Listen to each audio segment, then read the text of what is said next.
Quem veio do culto hoje acho que tinha que ter um desconto do dízimo, né? Porque vencer a chuva, né?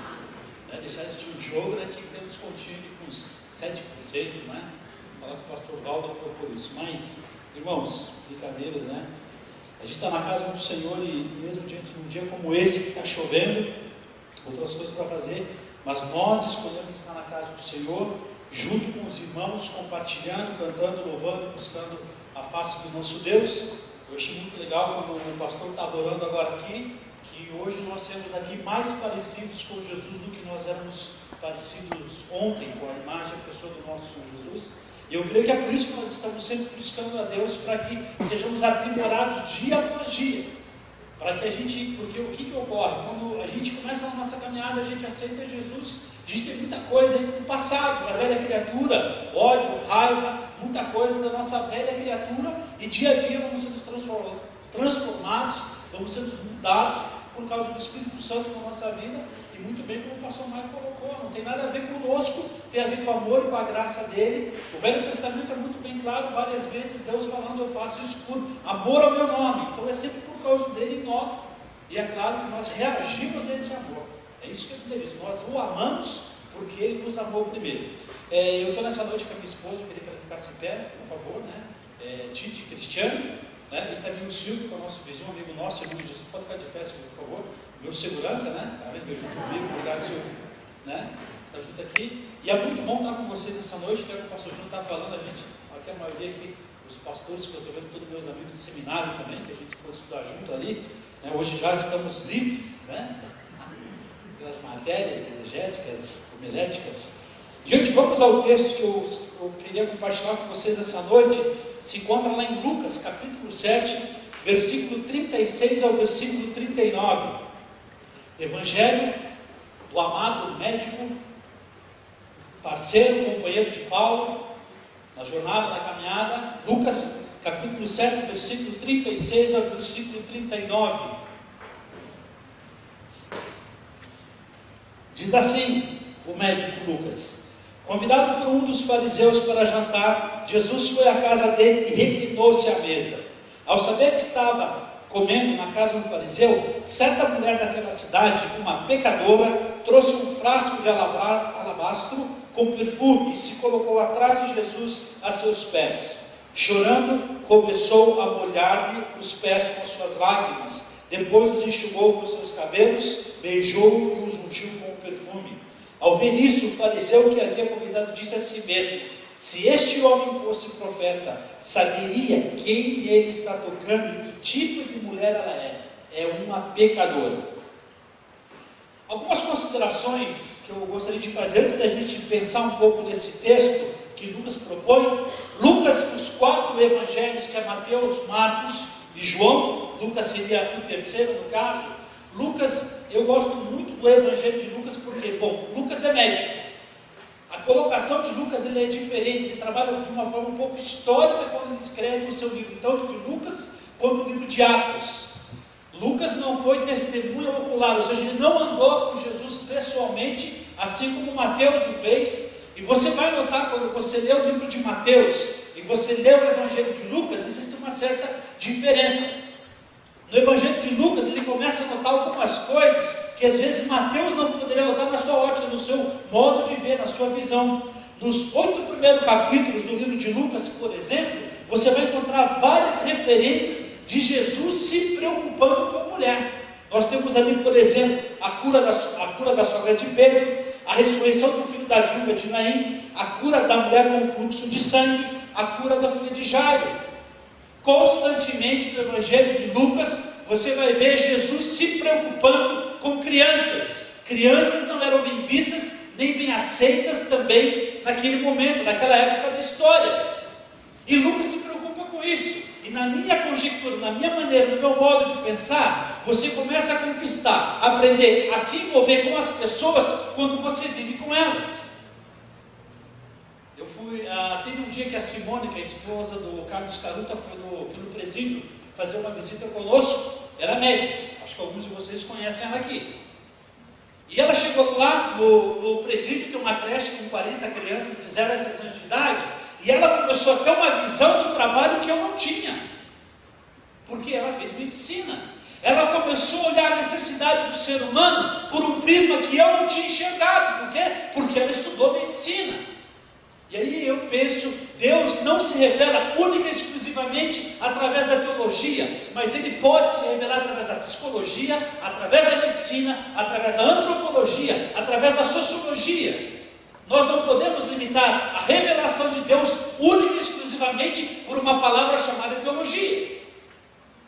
E quando você vai ler o livro de Lucas, você começa a perceber isso. O destino aqui, o destinatário seria para Teófilo, mas a gente entende o mundo grego de uma forma geral. Os judeus eram pautados pela lei, os gregos pelo conhecimento.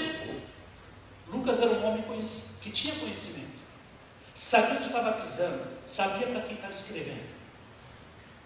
Se ele não andou então com Jesus, como é que ele conseguiu então tirar essas ideias? Segundo os estudiosos, os teólogos propõem, ele buscou suas fontes em Maria, que era a mãe de Jesus. E é interessante que no texto aqui que você nota, depois você vai notar no versículo 40 a 41 desse texto, esse fariseu vai ser identificado, vai haver um nome. Só que a pecadora não é identificada no texto, não tem nome. E você nota como a mulher não era bem vista naquele momento, naquela época. E Lucas, quando vai escrever os textos, você pode analisar na introdução do livro de Lucas e na introdução do livro de Atos, ele procurou fazer uma pesquisa acurada de todos os fatos, de todos os eventos, porque naquela época muitos evangelhos, proto-evangelhos, enfim, muita coisa estava surgindo, muita mentira. Mas Lucas procura mostrar, Jesus era assim um Deus que se preocupava com as minorias daquela época também. E sabe qual que é a minha preocupação? Quando eu olho para um texto como esse, e eu vejo um fariseu, um doutor da lei, não se preocupando, digamos, com a minoria, ou com as classes menos beneficiadas daquela época, é por causa da religião. A religião, infelizmente, tanto naquela época quanto na época de hoje, tem cegado muitos dos cristãos. Nós temos tido cegueira espiritual por causa da nossa religiosidade. Por causa da nossa religiosidade. E era isso que estava cegando, de certa forma, esse fariseu aqui. Ele convida Jesus para o jantar. No meu ponto de vista, convidou Jesus para ir numa sala, num grupo familiar. A nomenclatura que se dê. Jesus estava famoso, Jesus era pop. Jesus tinha vários seguidores no Twitter. A página do Facebook, Jesus estava bombando. Vamos trazer Jesus para o nosso grupo. Vamos convidar ele para jantar com a gente. Só que ele se esqueceu. Ele não sabia, talvez, na verdade, o fariseu, talvez pensasse que Jesus iria se vender para o sistema modal, para o sistema do momento. Convida ele para jantar aqui em casa. Vamos fazer uma sopa, vamos fazer uma feijoada, vamos fazer aí um camarão. Vamos trazer Jesus para cá. Vai dizer o texto que ao saber que Jesus estava comendo na casa do fariseu, certa mulher daquela cidade, uma pecadora, e é só isso que Lucas conseguiu captar, trouxe um frasco de alabastro com perfume e se colocou atrás de Jesus aos seus pés. A mulher tinha uma necessidade, e quando ela soube que Jesus estava naquela casa, ela vai ter que vencer uma barreira de preconceitos, vai ter que vencer uma religiosidade. Parece que dentro da igreja do Senhor Jesus, nós temos o pecador, para entrar na igreja, ele tem que ter uma corrida, uma barreira de 300, 500, 600 metros de leis, para poder chegar até Jesus. Mas a mulher, a dor dela, porque o texto mostra, isso era tão doída, que ela não se preocupou com isso. Eu vou entrar naquela igreja, e não importa quais foram os empecilhos que a igreja, ou que a religião colocou para que eu chegue lá, eu vou chegar lá e acabou. Gente, o texto não mostra, mas assim, a gente pensar, se era esse o ambiente que ela estava vivendo, para ela conseguir entrar na casa não foi muito fácil. Mas eu fico imaginando, se os paparazzi hoje conseguem entrar e bater foto, que ninguém descobre, a mulher estava com muito, e queria, e conseguiu chegar. Ela falou assim, eu penso assim, que ela pensou, se eu conseguir chegar até Jesus, Ele vai mudar a história da minha vida. Ainda que a religião tente colocar assim, só pode chegar até Jesus se for assim, só pode chegar a Jesus se for desse jeito. esquecer quando Samuel foi para escolher o rei no lugar de Saul, quando Saul foi reprovado na prova, não passou. Samuel, religioso também, começou a olhar segundo aquilo que o homem vê. E esse fariseu, da mesma forma, nós temos que tomar cuidado. Antes de ser batista, eu sou cristão, sigo. Antes de ser batista, quem morreu por mim na cruz do Calvário foi Jesus, e não a igreja batista, a igreja Assembleia de Deus. Quem morreu na cruz, a igreja não pode pagar a minha salvação. O fato de ouvir ou não vir no culto, por exemplo, ninguém é condenado porque não vem no culto. Hoje, se for assistir uma partida de futebol, somos salvos pela graça, não por aquilo que fazemos ou deixamos de fazer. Se não temos poder para salvar ninguém, também não temos o mesmo poder para condenar alguém. Não temos. Você pode salvar alguém? Não pode. Condenar também não pode. Só Ele pode salvar. Mas ninguém pode fazer isso. E ela estava com os olhos fitos nisso. É nele que eu vou. E não me importa se o fariseu nunca olhou na minha cara. Se eu passava a rua, ele atravessava. Não importa se eu não sou bem vista pela sociedade, eu vou atrás de Jesus. Assim como Jesus era famoso para esse fariseu, também chegou a fama para essa mulher que estava precisando e estava carente. E ela vai e pega aquilo que tem de mais precioso. A gente já teve um momento de oferecer aqui, trazer a Deus as ofertas e dízimos. Quando você pega o Velho Testamento e você pega o Novo Testamento, é muito difícil quando uma pessoa se apresentava diante de Deus no Velho Testamento sem trazer algo, uma oferta. Não é porque queria fazer barganha, não é porque queria prosperidade, sabe por quê? Queria agradar a Deus de alguma forma, de alguma maneira atrair a atenção dele. Essa é a intenção dessa mulher aqui. Chorando, começou a molhar os pés com suas lágrimas, depois os enxugou com seus cabelos, beijou-os e os ungiu com perfume. Aqui mostra-nos um pouco qual era a dor dela. Ela estava chorando. Aí começou a molhar os pés de Jesus com as suas lágrimas, e com o seu cabelo começou a secar o pé dele.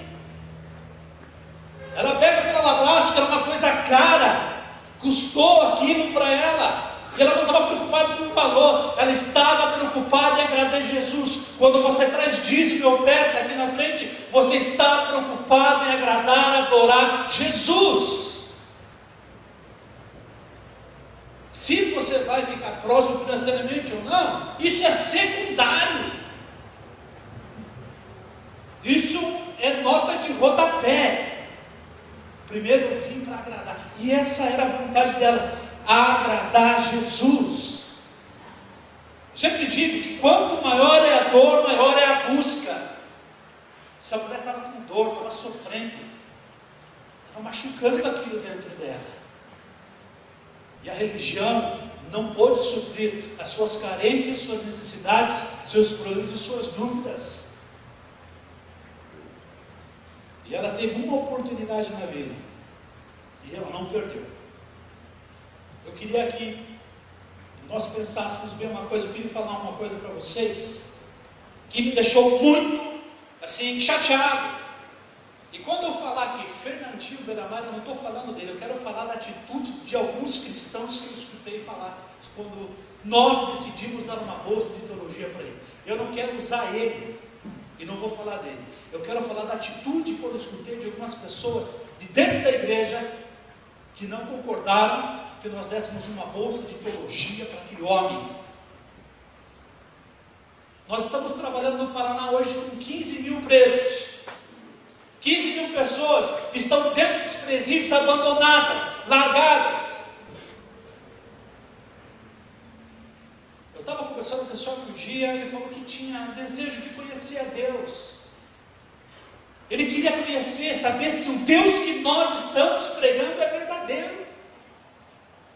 Em nenhum momento, quem acompanhou as notícias, que isso teve uma repercussão, mas em nenhum momento nós falamos que ele seria pastor. Falamos que ele poderia sim estudar teologia. E quem sabe através pode ser uma ferramenta que Deus vai usar para trazer ele próximo. Eu não fui chamado para julgar, eu fui chamado para crer.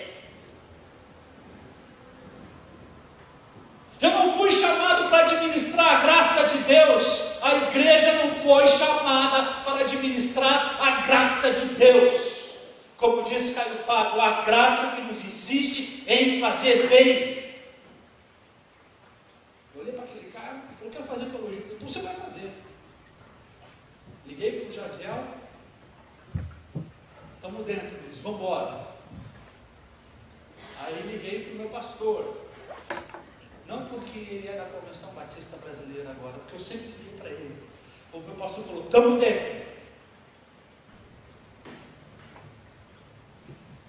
Essa semana passada, retrasada, esse rapaz, esse homem me mandou um telegrama agradecendo, pastor, obrigado porque o senhor está acreditando na minha vida.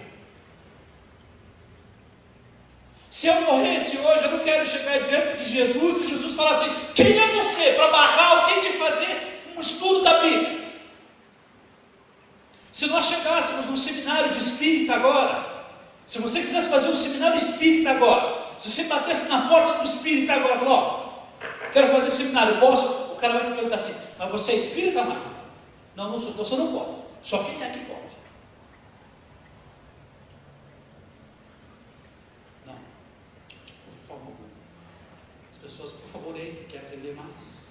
Aquele Deus desconhecido do livro de Atos que o apóstolo Paulo fala, é atrás desse Deus desconhecido que aquele homem, que é o criminoso mais famoso do nosso país, está atrás. Não, ele está estudando Bíblia das 5 da manhã às 11 da noite, irmão. Das 5 da manhã às 11 da noite ele está lendo Bíblia.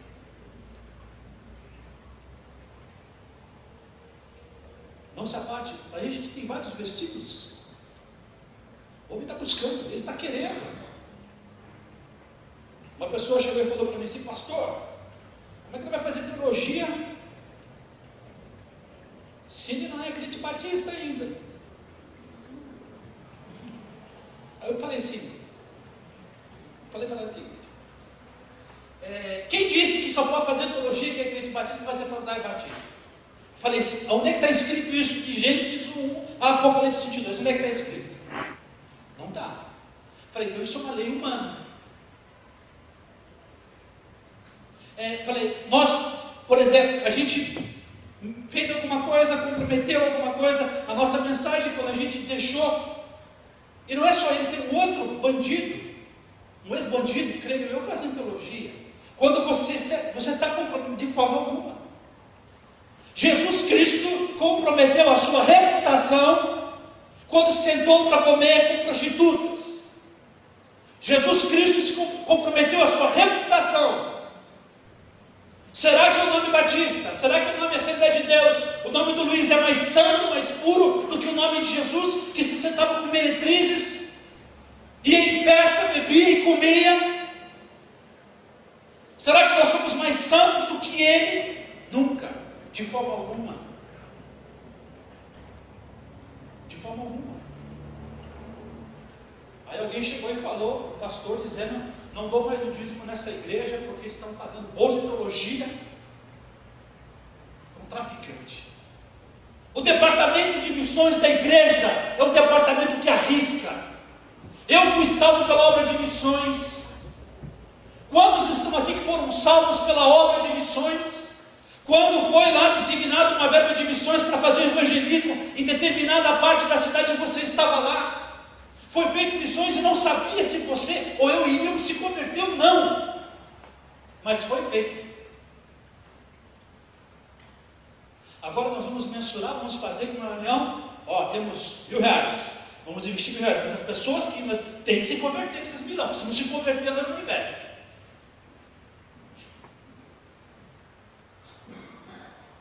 Onde é que está escrito isso? Abre ali comigo, Romanos capítulo 5, versículo 8. Por favor. Romanos capítulo 5, versículo 8. O apóstolo Paulo, só para lembrar você, a gente vai ler um texto de um homem que em em Atos capítulo 8, no último versículo,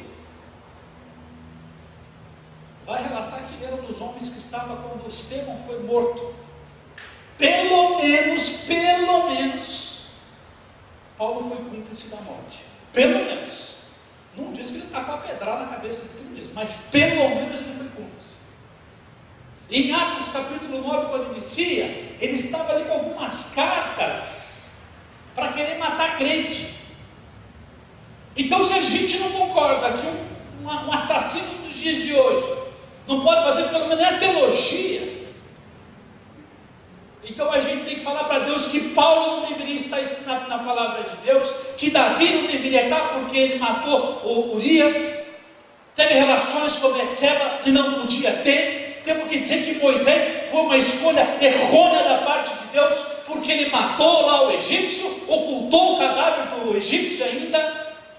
Deus se errou, ele se enganou.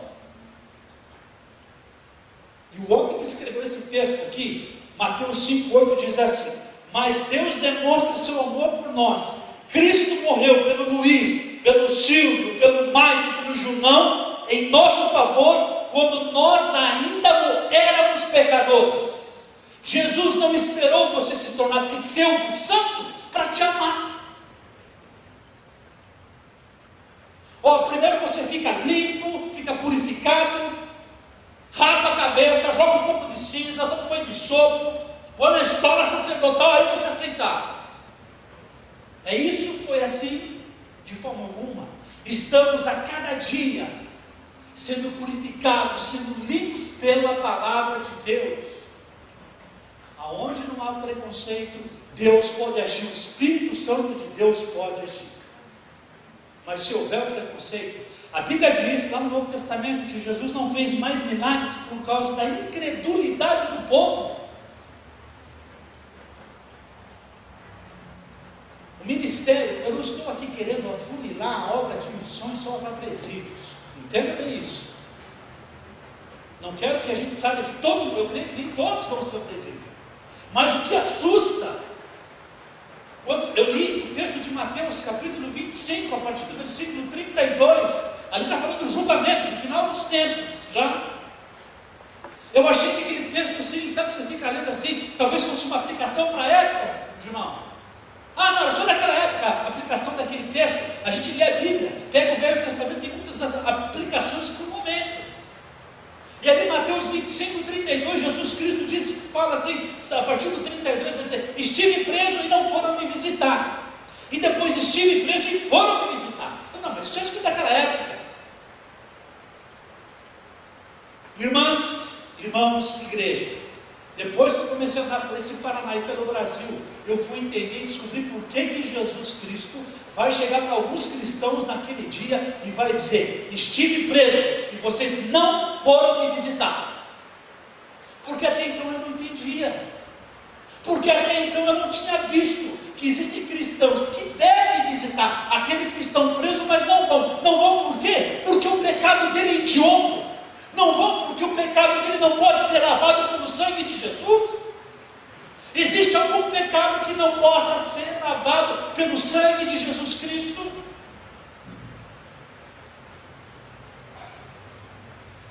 Todo pecado pode ser lavado pelo sangue de Jesus.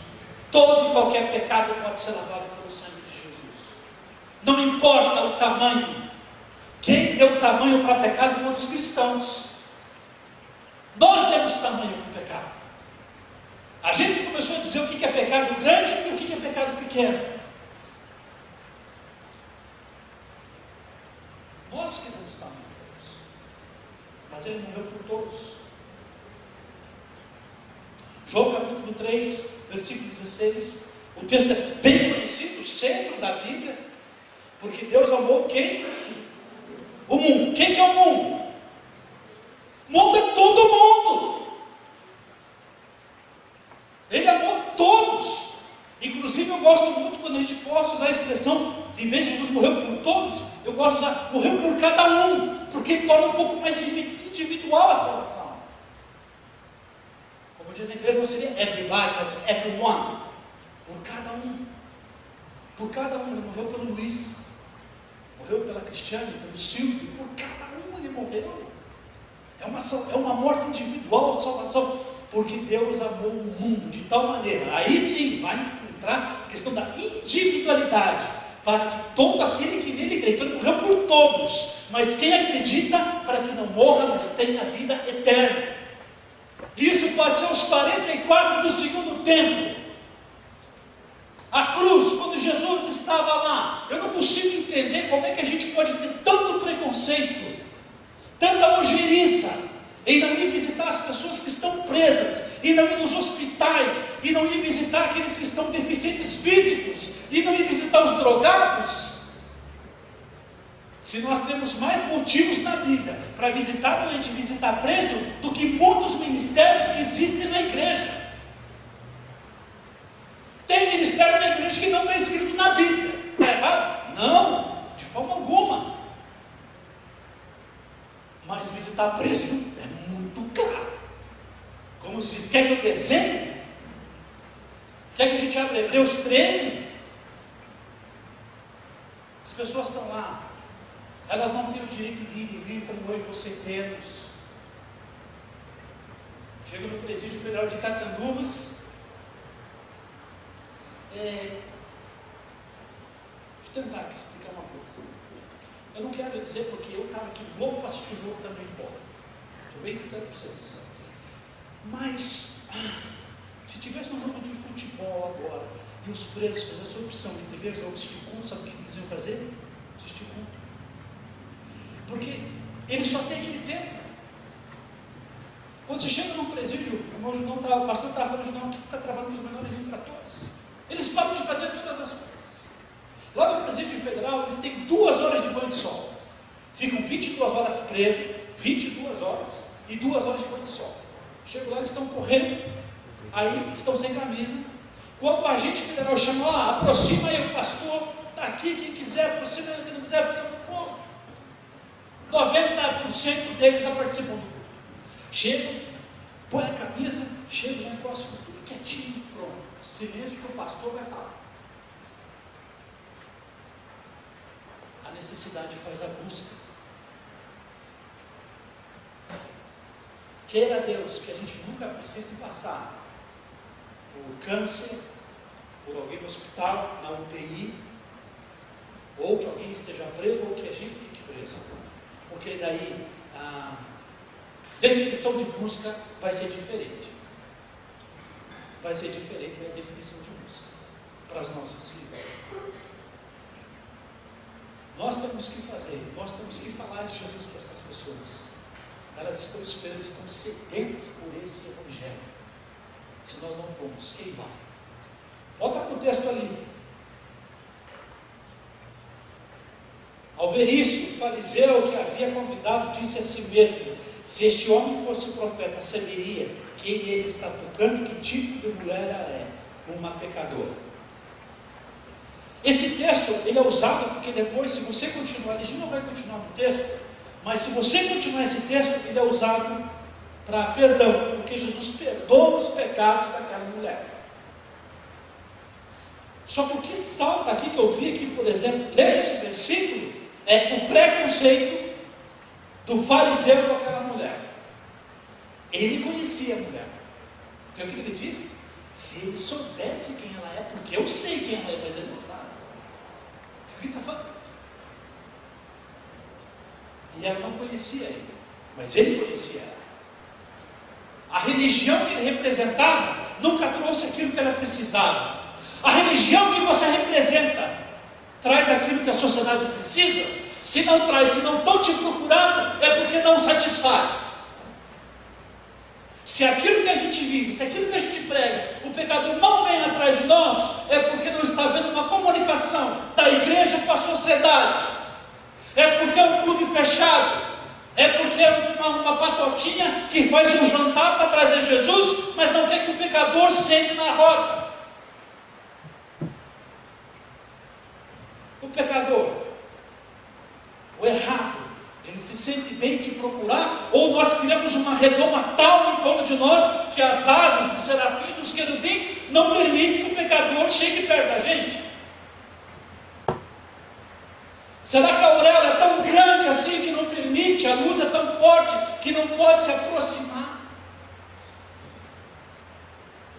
Se ele soubesse o que essa mulher faz, ele jamais deixaria que ela tocasse nele. E no meu pensamento, houve questionamentos de pastores. Meu Deus do céu, pastores! Por causa da teologia que foi oferecida desse homem.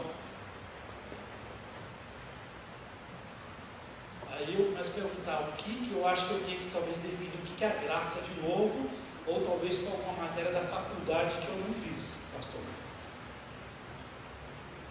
Talvez a matéria lá da teologia sistemática pulou essa da graça que eu não entendia, ou que eu não entendi.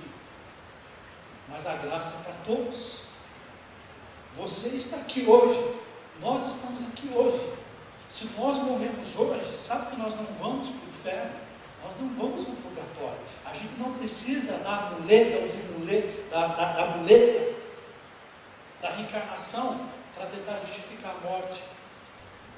João capítulo 14, versículo 1, Jesus disse: vou para o Pai preparar-vos lugar. Creio em Deus, creio em mim. Na casa do meu Pai tem muitas moradas. Se não fosse assim, eu teria dito para vocês: eu vou preparar um lugar para vocês. Nós sabemos para onde vamos. Nós não precisamos entrar em crise mais por causa da morte.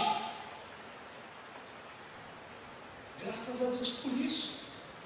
Graças a Deus porque o seu filho morreu na cruz do Calvário para nos salvar. Só que a igreja de Jesus Cristo tem que fazer que o privilégio do Evangelho chegue a todos o máximo possível. O privilégio do Evangelho não pode ser somente para um grupo seleto que quer fazer um jantarzinho e trazer a divindade só com a gente. Nós não podemos monopolizar Jesus e dizer que ele é nosso e de mais ninguém. Se João diz que ele morreu pelo mundo, quem sou eu que diz que ele não deve salvar aqueles por qual ele morreu? Somos a sua noiva. Nós não fomos chamados para regular a sua graça. Eu queria mostrar para vocês algumas fotos para descrever um pouco do trabalho e para que vocês possam ficar sabendo um pouco do trabalho. Eu vou descrever bem rapidinho. O primeiro tempo já terminou, pastor, não deu certo. Quer ver?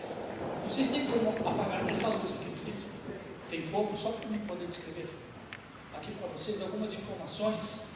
Irmãos, em 2010, eu não vou demorar muito, só para explicar algumas coisas para vocês, porque vocês, recentemente, o Boni não está aqui, né? Vou ligar para ele também, o dízimo dele vai aumentar, do Boni, da Renata, não estou vendo eles aqui, mas eles estiveram no culto recentemente no presídio lá com a gente também. Gente, essa foto aqui é da CRAF, ela fica bem próxima, a CRAF é Centro de Regime Semiaberto Feminino de Curitiba. Nós estamos ali discipulando 58 mulheres através daquele livro Sementes, do pastor Luiz Roberto Silvado, né? Então está sendo feito discipulado, inclusive agora na Igreja Batista do Bacaxiri. Estamos vendo porque teremos que ter uma turma lá, criar uma classe, porque as mulheres da CRAF, como é semiaberto, vão poder assistir escola dominical dentro da igreja. Aí está rolando aquele esquema de assembleia dentro da igreja lá, para ver como é que vai ser feito, porque a gente nunca tem, então tinha membro preso, né? É uma outra realidade. Então está sendo feito, mas está sendo feito isso e foi discipulado, está lá na CRAF. O pessoal, depois do culto, pode passar a foto, por favor. Irmã Doroteia, essa mulher é uma guerreira, mulher de Deus. Eu não sei quantos anos até ali, mas a gente cheio de gás, fazendo discipulado. É uma das guerreiras de discipulado lá na nossa Igreja Batista do Bacaxiri. Está discipulando ali, ó. Ali tem gente homicida, entendeu? Traficante. Ela está falando de Jesus, porque o que liberta é a palavra de Deus. É a espada mais afiada que nos esguma, fura mais que ponto 40. Porque entra na alma. Tem bala que não mata a alma. A palavra de Deus muda a alma do ser humano. Ela lá, ó, ensinando a Bíblia. Olha o perigo que ela está correndo. Mas só que Efésios capítulo 6, versículo 10 diz que é uma armadura que está guardando ela. Nada toca ela, diz a Bíblia. Ela está ali, ó, feliz da vida. Você está vendo que ela está bem triste e preocupada, irmã Doroteia, né? Pode passar, por favor? Gente, lá em Foz do Iguaçu, eu trouxe fotos de vários presídios que vocês tinham mostrado. Então aqui, digamos, da direita para a esquerda, de verde está o Milton Mori, que é o nosso coordenador lá de Foz do Iguaçu. Ali são agentes penitenciários. Fizemos parceria com a Sociedade Bíblica do Brasil. Nesse dia aí, eu levei de Curitiba, passei na Sociedade Bíblica e levei livro, Bíblia, material todo para dentro do presídio. Porque a maioria dos presídios sabe qual o material que está disponível, são livros espíritas e aqueles romances de faroeste. Eles leram claramente deles lá. Então a gente está levando material. Isso é lá na PF2, lá em Foz do Iguaçu. Pode passar, por favor? Aí uma reunião ali, mais no meio de Preto para o Milton Mori, na reunião lá da APAC, a Associação de Proteção aos Condenados em Foz do Iguaçu, que o Milton Mori faz parte também. Pode passar, por favor? Eu trouxe essa foto do seu pastor Elias. Ele é capelão lá da PF de Foz do Iguaçu. Foz do Iguaçu tem 2 penitenciárias. Essa é uma camiseta que a gente está usando agora, que foi mandado, a gente confeccionou recente, está ali o pastoral Carcerário Batista, capelão Missões Nacionais de São Pastor Elias. Então a gente está usando essa camiseta dentro dos presídios, uma identificação visual do nosso trabalho. Pode passar, por favor? Gente, foi uma vitória, uma alegria. Logo no início do ano agora, nós batizamos 2 mulheres aqui na CRAF. Então ali a gente estava afundando a Sandra, entendeu? A gente batizou ela, ela era traficante, hoje não é mais traficante, está fora do presídio, entendeu? E está louvando, buscando a Deus, porque a gente foi lá dentro de Jesus. Ela ficou presa 10 anos no fechado, depois no semiaberto, e agora está nas ruas, e graças a Deus com Jesus. Pode passar, por favor? Essa é uma foto que provavelmente o pessoal, não sei se teve algum músico que está aqui, que foi junto com o Gomes lá no presídio há uns 20 dias atrás. Mas então, esse aqui é o pessoal que a gente também se encontra na Igreja Batista do Bacaxiri, 6h30 para ir para o culto lá na penitenciária feminina. Pode passar, por favor? Gente, esse é um trabalho bem legal. Nós estamos trabalhando em Catanduvas no Presídio Federal, já estamos há 3 anos. Esse é o pastor Dário, lá de Mossoró, no Rio Grande do Norte. Nós começamos a fazer culto também na penitenciária federal, lá no Rio Grande do Norte, lá em cima no cantinho do país, lá saindo já para fora do país, o pastor Dário está fazendo culto na penitenciária federal. Pode passar, por favor? Acabou? Você pode pôr o vídeo, eu queria mostrar um pedacinho do louvor lá na penitenciária feminina. Quero encerrar com isso. Pode pôr o vídeo, por favor?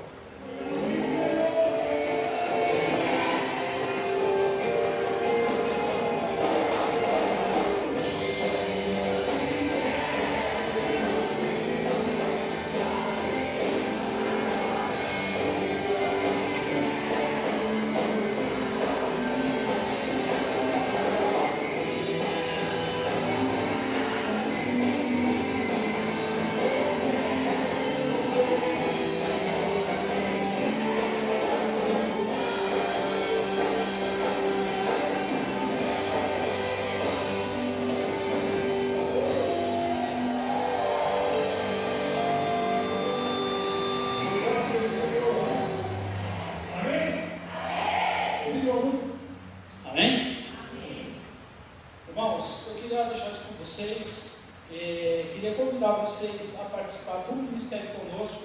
Nós precisamos de voluntários.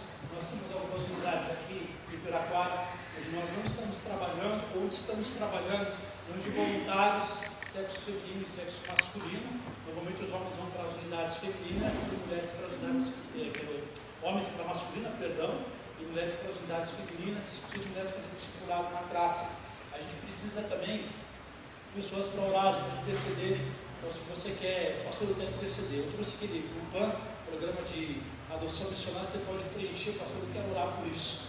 Que é o mais importante que faz, a gente tem que orar, porque a Bíblia diz que muito pode a oração de um justo, diz que a nossa luta não é contra a carne, não é contra sangue, né?